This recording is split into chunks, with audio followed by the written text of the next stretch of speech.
안녕하세요. SBS 게임 아카데미에서 게임 기획을 담당하는 박경준 강사입니다. 이번 시간부터는 게임 전문 과정에 대해서 공부해 보도록 하겠습니다. 전문 과정은 게임 설정, 게임 시스템, UI 등 세부 기획서를 작성하는 과정입니다. 그 첫 시간으로 게임 세계관을 작성하는 방법에 대해서 공부해 보도록 하겠습니다. 게임 세계관이란 쉽게 말하면 플레이어가 처음 캐릭터를 생성한 후 게임 속 월드에 접속했을 때 그 이전, 그러니까 플레이어가 1레벨 이전에 이 세계에서 벌어졌던 이야기를 말합니다. 즉, 세계가 만들어진 창세 이야기부터 시작해서 그 안에서 역사적으로 벌어졌던 과거의 이야기를 말합니다. 반대로 접속한 시점 이후, 그러니까 1레벨 이후에 전개되는 이야기는 메인 시나리오라고 할 수 있습니다. 이러한 세계관은 플레이어들이 게임 내 세계를 이해하는데 직접적인 도움을 줍니다. 그리고 게임을 플레이하는 행위에 대한 개연성을 부여하기도 합니다. 더 깊이 들어가면 게임 전체의 컨텐츠나 시스템을 만드는 그러한 데 영향을 주기도 합니다. 이제부터 그 영향에 대해서 하나하나 세부적으로 살펴보겠습니다. 먼저 그 안에서 펼쳐지는 세계관이나 메인 시나리오, 즉 이야기 자체의 재미를 느낄 수도 있습니다. 보시는 것처럼 바이오쇼크 인피니티나 라스트 오브 어스, 이런 탄탄한 스토리를 기반으로 한 게임이나 월드 오브 워크래프트 같은 방대하고 짜임새 있는 스토리, 그리고 역전재판 시리즈 같은 작품들은 스토리 자체가 재밌어서 많은 사람들이 게임을 플레이하는 동기가 되기도 합니다. 이러한 세계관은 플레이어들이 게임 내 세계를 이해하는데 많은 도움을 줍니다. 동시에 게임을 플레이하는 행위에 대한 개연성을 부여해주기도 합니다. 더 자세히 살펴보면 일단 세계관은 게임을 즐기는 목적성을 부여합니다.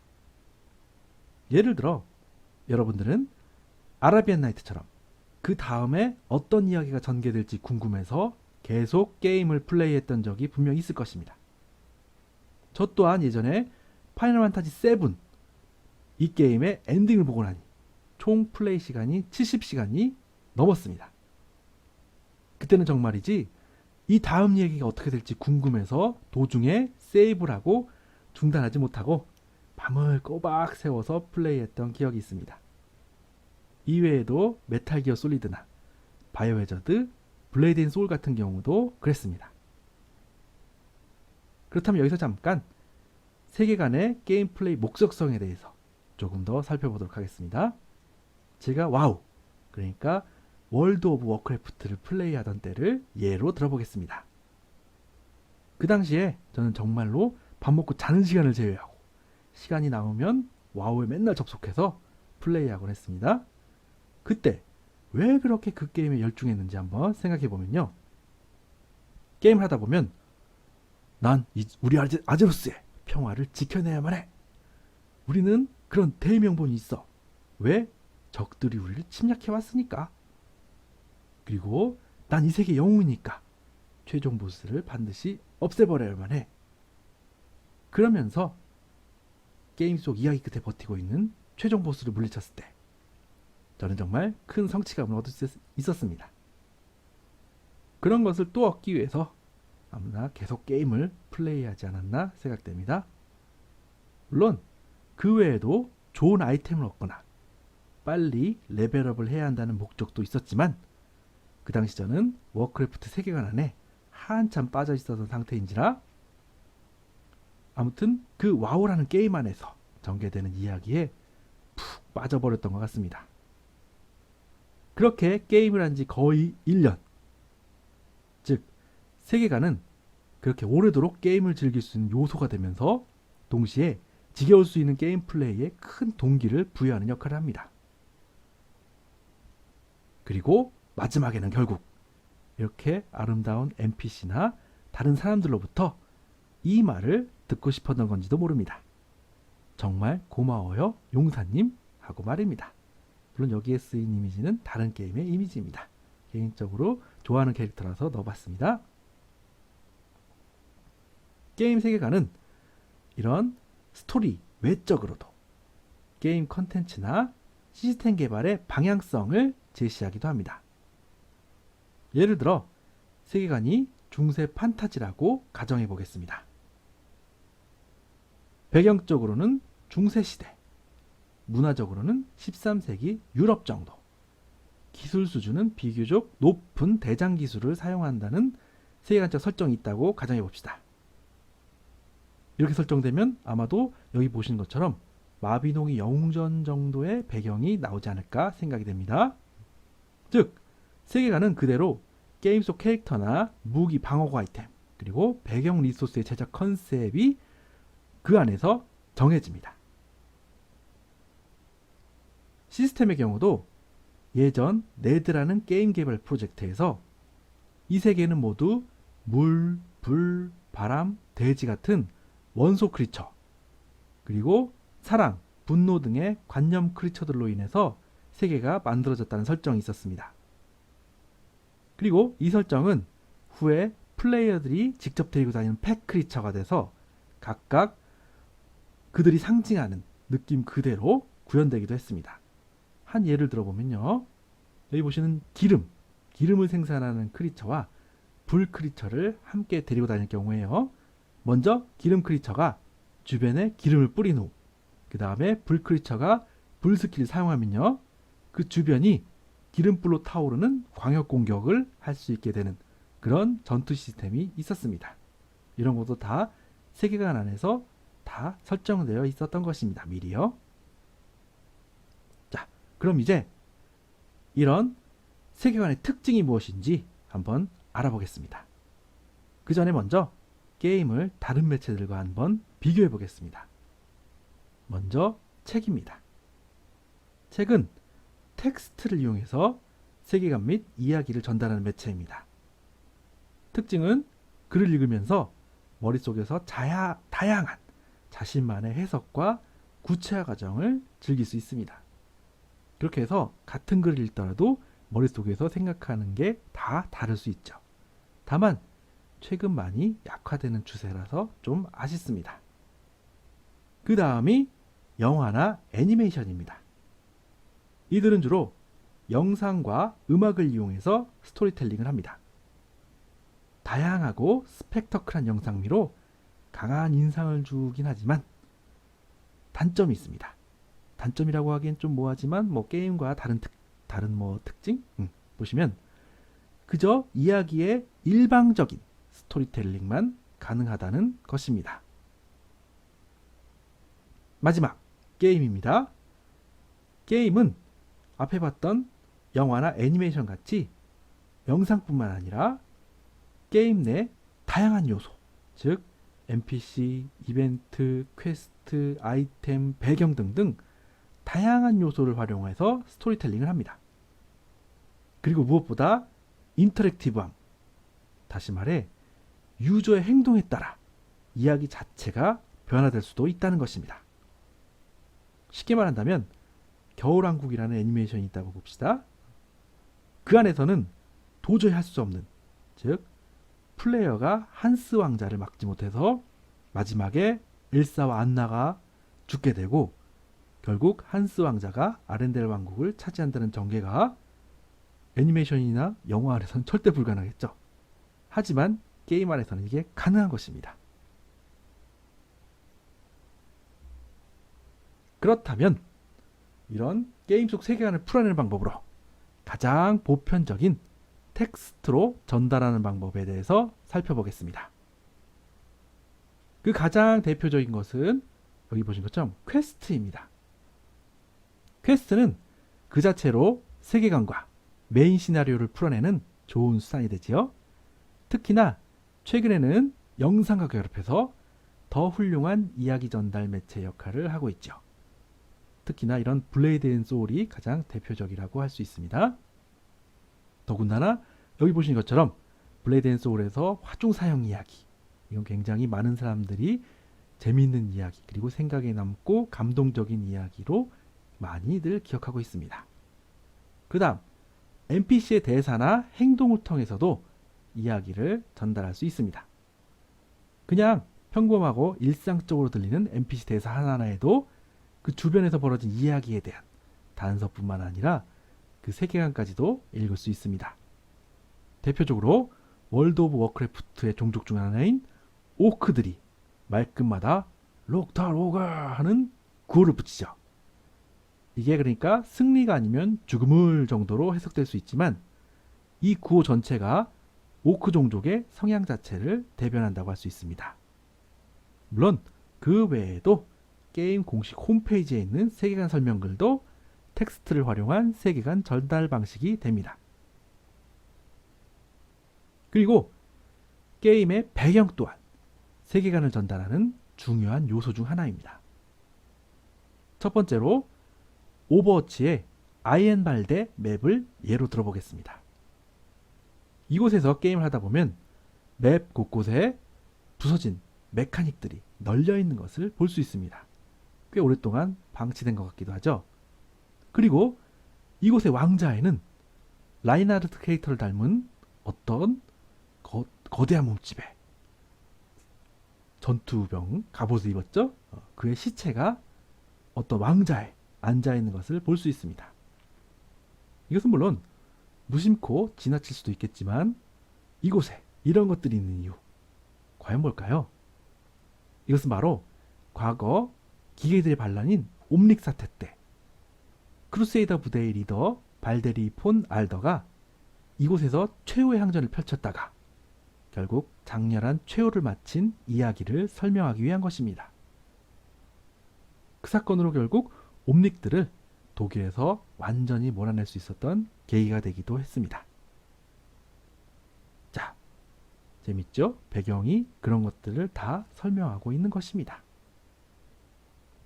두 번째 예로는 월드 오브 워크래프트의 하이잘산 전투, 이것을 예로 들어보겠습니다. 물론 최근에는 이 와우를 플레이하는 분이 많이 줄었지만 개인적으로 이 배경으로 세계관을 얘기한다는 모토에 이곳이 더없이 잘 들어맞는 예시라고 생각해서 한번 얘기해 보려고 합니다. 이 하이잘산 전투를 진행하다 보면요, 거대한 세계수 중간에 어떤 괴물의 잔해가 요 보시는 것처럼 여기 괴물의 잔해가 나무에 걸려 있는 것을 볼 수 있습니다. 이걸 보고 그저 멋있으려고 아니면 특이해 보이라고 넣은 것? 그것이 아닙니다. 이 괴물의 잔해는 바로 과거 하이잘산 전투 당시 세계수 놀드라실의 힘을 흡수하러 온 이 아키몬드의 시체입니다. 나이트 엘프 말퓨리온 스톰레이지가 고대 영혼을 불러내서 세계수와 함께 그의 몸을 폭파시켜 버립니다. 이후 세계수는 부활했지만 그 아키몬드, 죽은 아키몬드의 잔해가 아직까지 세계수에 걸려있는 채로 남아있는 것입니다. 물론 이때 오크 영웅인 쓰라라고 인간 영웅 제이나도 함께 힘을 합쳐서 아키몬드를 물리치는데 많은 활약을 하기도 했습니다. 이 얘기는 한번 직접 해보시든가 아니면 인터넷을 통해 찾아보시는 것도 재미있을 것입니다. 그 다음 영상으로 말하는 세계관의 경우에는요, 따로 설명이 필요 없을 정도로 이제는 보편화되어 있고 그 효과도 굉장히 크기 때문에 따로 설명하지 않고 넘어가도록 하겠는데요. 개인적으로 라스트 오브 어스 이 게임의 오프닝 영상이나 파이널 판타지 14 이 게임의 세계 멸망 당시 영상인 A Realm Reborn, End of an Era의 경우에는 꼭 한번 보셨으면 좋겠습니다. 아마 유튜브 같은 데서 쉽게 찾으실 수 있을 겁니다. 자, 그럼 이제부터 이러한 세계관을 작성하는 방법에 대해서 한번 알아보도록 하겠습니다. 그런데 이 세계관 작성은 따로 정해진 방법이란 것이 없다고 생각합니다. 그저 기존 사례들을 충분히 살펴보고 나서 자신이 직접 글을 써보는 방법밖에는 없다고 생각합니다. 물론 다행히도 그에 대한 법칙이나 구조에 대한 예시를 들어드릴 수가 있기 때문에 이것을 보시고 한번 많은 도움을 받으셨으면 좋겠습니다. 자, 일단 판타지 세계관에서는 첫 부분이 이 세상의 탄생 과정부터 시작을 하게 됩니다. 즉 초자연적 존재, 여기서는 뭐 초월적인 존재라고도 할 수 있겠죠. 그런 존재의 탄생과 그 존재로 인한 세계 창조, 그것이 시작됩니다. 그러고 나서는 행성이나 자연 혹은 대륙이 만들어지고 그것이 계속해서 확장과 발전을 하게 됩니다. 그리고 그 안에서 지적인 생명체, 즉 인간이나 엘프, 드워프 같은 다양한 종족이 탄생하고 발전해 나갑니다. 그러다가 마지막에는 그에 반하는 존재, 즉 파괴를 숭상하는 강대한 대리 세력이 출현해서 한 차례 아니면 두 차례 아니면 더 여러 차례 크나큰 위기를 맞게 됩니다. 하지만 대개는 영웅들의 활약 덕분에 이 대립 세력은 봉인되고 이 세상에 다시 평화가 찾아오는 것으로 끝이 나게 됩니다. 이 모든 것이 끝나고 나면 이제 1레벨부터 게임 속 플레이어들이 활약하게 되는 메인 시나리오가 시작되는 것입니다. 자, 이런 세계관 구성의 과정을 한번 북유럽 신화에 대입해서 설명해 보겠습니다. 이 북유럽 신화는 라그나로크나 게임 라그나로크요, 반지의 제왕에 영향을 준 것은 물론 여러 게임 속에서 두루 인용되는 중요한 신화이기 때문에 여러분들도 꼭 알아두셔야 할 필요가 있습니다. 먼저 세상의 탄생 부분, 이것은 북유럽 신화에서 혼돈의 지옥 김눈가가프에서 최초로 생겨난 거인 이미르의 탄생과 함께 시작합니다. 이 이미르는요, 죽은 자들의 나라 니불헤임, 이곳의 창기운과 불꽃 나라인 무스펠스헤임, 이곳의 뜨거운 기운이 만나서 생겨난 존재입니다. 이후 이 이미르는 주신인 오딘과 그의 형제들에 의해 살해되고요. 이 거인의 몸으로 만들어진 것이 바로 북유럽 신화에서의 세계입니다.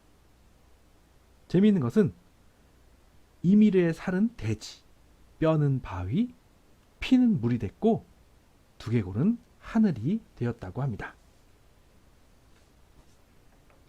이렇게 만들어진 세상이 신들의 세상 아스가르드, 인간들의 세상 미드가르드, 거인들의 세상 요투네임, 엘프의 나라 알부엠 등으로 나뉘게 되고요.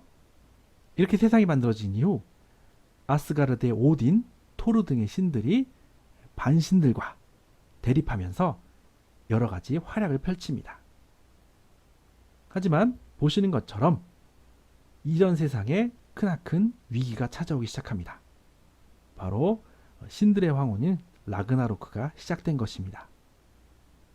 그리고 그 이전에 이 위기를 알고 있던 주신 오딘은 그의 부하인 발키리들을 시켜서 미드가르드, 즉 인간 세상에서 죽은 전사의 영혼을 모으기 시작합니다. 그렇게 모은 영혼들을 훈련시켜 장차 다가올 라그나로크의 위기에 대응하는 어떻게 보면 그 전사들로서, 병력으로서 사용하려 했습니다. 여기서 잠깐 중간에 등장하는 발키리, 여성의 명사는 발키리아, 이들의 이름은 다른 게임 곳곳에서 심심치 않게 등장하니까 이번 기회에 한번 기억해 두는 것이 좋습니다. 여기서 라그나로크에 대해서 조금 더 설명을 드리도록 하겠습니다. 라그나로크가 시작되자 아스가르드의 관문 비프로스타를 지나서 무스펠스헤임의 불꽃 거인들과 배신자 로키, 각종 거인들이 신들의 나라를 침공해 옵니다. 이후 신들은 각자 자신의 호적수를 상대로 하나둘 전투를 벌이고요. 그러면서 결국 쓰러지게 됩니다. 오딘은 펠리르 늑대, 토르는 세계뱀 요르문간드, 그리고 로키는 수문장이자 천리안인 헤임달과 마지막으로 프레이는 불꽃의 왕 스르트와 격렬한 전투를 벌이게 됩니다. 여기서 마지막에 프레이와 스르트와의 전투에 조금 더 주목해 보겠습니다. 원래 프레이는 갖고 있던 스스로 거인을 죽이는 검, 이 검만 있었어도 손쉽게 스르트를 이길 수 있었을 겁니다. 하지만 전사이자 로맨티스트인 프레이는 사랑을 얻기 위해 그 검을 포기하고 맙니다. 물론 이것이 로키의 계략 때문인 것도 있었지만 말입니다. 결국 프레이는 자신의 검도 없이 물소 뿔만 들고 싸우다가 스르트에게 죽고, 결국 마지막 남은 스르트가 일으킨 불꽃에 의해서 아스가르드가 멸망하게 됩니다. 이렇게 라그나로크를 거쳐서 신들의 세계는 멸망하게 되고요. 이후 북유럽 신화는 인간 영웅 중심의 이야기로 계속 이어지게 됩니다. 즉 이것은 1레벨 상태로 처음 게임에 접속하게 된 바로 여러분들의 아바타 캐릭터처럼 말입니다. 즉 이쯤에서 신들과 옛 영웅들이 활약하던 세계관의 여행이 끝나고 바로 여러분들이 만들어 나가는 게임 속 메인 시나리오가 진행되게 되는 것입니다. 자, 이렇게 판타지 세계관과 메인 시나리오의 연결이 끝이 나고요. 이제부터 SF나 FPS 세계관, 밀리터리 세계관에 대해서도 알아보도록 하겠습니다. 하지만 판타지와는 다르게 SF, FPS 세계관은 천지창조부터 시작하지 않습니다. 왜냐하면 이미 만들어진 세계에서 벌어진 사건을 다루니까요. 그래서 보통 시대적 상황 설명부터 시작하는 경우가 많습니다. 이것을 발단이라고 칭한다면요. 일반적인 이야기 전개 구조인 발단, 전개, 위기, 절정, 결말의 수순으로 이야기가 진행됩니다.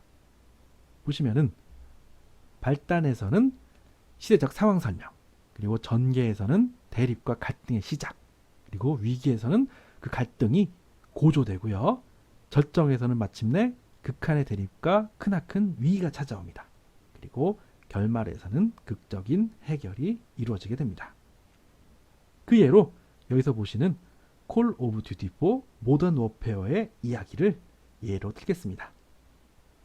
물론 판타지 게임의 경우에도요. 메인 시나리오가 이 구조, 그러니까 발단, 전개, 위기, 절정, 결말의 수순을 그대로 따르는 경향이 있기 때문에 이야기를 만드실 때, 그러니까 판타지 게임의 이야기를 만드실 때도요. 이 구조를 참고하시면 되겠습니다. 일단 시대적 상황을 설명합니다. 주로 이런 게임에서 시대적 상황은 두 세력의 대립과 갈등에서부터 시작하는 경우가 많습니다.